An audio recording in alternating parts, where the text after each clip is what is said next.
औलाद अगर अच्छी और लायक है तो उसके लिए कुछ भी छोड़कर जाने की जरूरत नहीं, खुद ही खा कमा लेगा। और अगर बिगड़ी और नालायक औलाद है तो उसके लिए जितना मर्जी धन छोड़कर जाओ, वह चंद दिनों में सब बर्बाद करके ही चैन लेगा। दोस्तों, क्या संतान आती है पिछले जन्मों का हिसाब चुकाने? पूर्व जन्म के कर्मों से ही हमें इस जन्म में माता पिता, भाई बहन, पति पत्नी, प्रेमिका, मित्र शत्रु, सगे संबंधी इत्यादि संसार के जितने भी रिश्ते नाते हैं वे सब मिलते हैं, क्योंकि इन सबको हमें या तो कुछ देना होता है या इनसे कुछ लेना होता है। वैसे ही संतान के रूप में हमारा कोई पूर्व जन्म का संबंधी ही आकर जन्म लेता है, जिसे कि शास्त्रों में 4 प्रकार का बताया गया है। नंबर 1, ऋणानुबंध, पूर्व जन्म का। कोई ऐसा जीव जिससे आपने ऋण लिया हो या उसका किसी भी प्रकार से धन नष्ट किया हो, वह आपके घर में संतान बनकर जन्म लेगा और आपका धन बीमारी या व्यर्थ के कार्यों में तब तक नष्ट करेगा जब तक कि उसका हिसाब पूरा ना हो जाए। नंबर 2, शत्रुपुत्र, पूर्व जन्म का कोई दुश्मन आपसे बदला लेने के लिए आपके घर में संतान बनकर आएगा और बड़ा होने पर माता पिता से मारपीट, झगड़ा या उन्हें सारी जिंदगी किसी भी प्रकार से सताता ही रहेगा। हमेशा कड़वा बोलकर उनकी बेइज्जती करेगा, वह उन्हें दुखी रखकर खुद खुश होगा।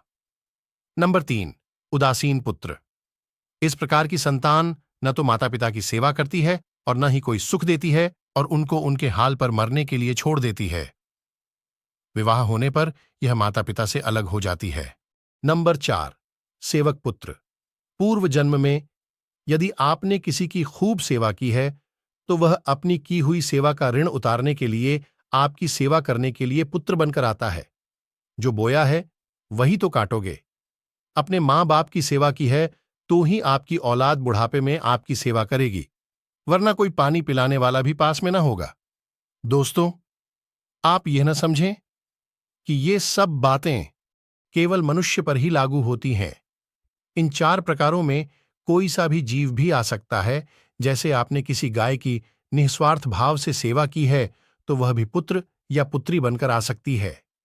यदि आपने गाय को स्वार्थवश पालकर उसके दूध देना बंद करने के पश्चात उसे घर से निकाल दिया हो तो वह ऋणानुबंध पुत्र या पुत्री बनकर जन्म लेगी।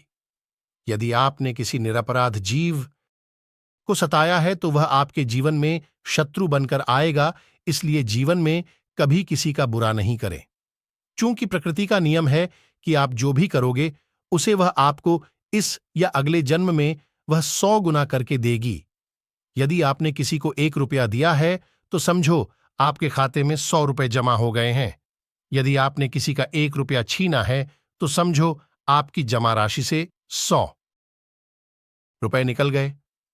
दोस्तों, जरा सोचो कि आप कौन सा धन साथ लेकर आए थे और कितना साथ लेकर जाओगे। जो चले गए वे कितना सोना चांदी साथ ले गए। मरने पर जो सोना चांदी धन दौलत बैंक में पड़ा रह गया, समझो वह व्यर्थ ही कमाया। दोस्तों, औलाद अगर अच्छी और लायक है तो उसके लिए कुछ भी छोड़कर जाने की जरूरत नहीं, खुद ही खा कमा लेगा। और अगर बिगड़ी और नालायक औलाद है तो उसके लिए जितना मर्जी धन छोड़कर जाओ, वह चंद दिनों में सब बर्बाद करके ही चैन लेगा। मेरा तेरा सारा धन यहीं का यहीं धरा रह जाना है, कुछ भी साथ नहीं जाना है। साथ तो सिर्फ व्यक्ति की नेकियां ही जाएंगी। दोस्तों, अगर वीडियो पसंद आया हो तो वीडियो को लाइक और चैनल को सब्सक्राइब कर लीजिए ताकि ऐसी और भी वीडियो मिलती रहे आपको।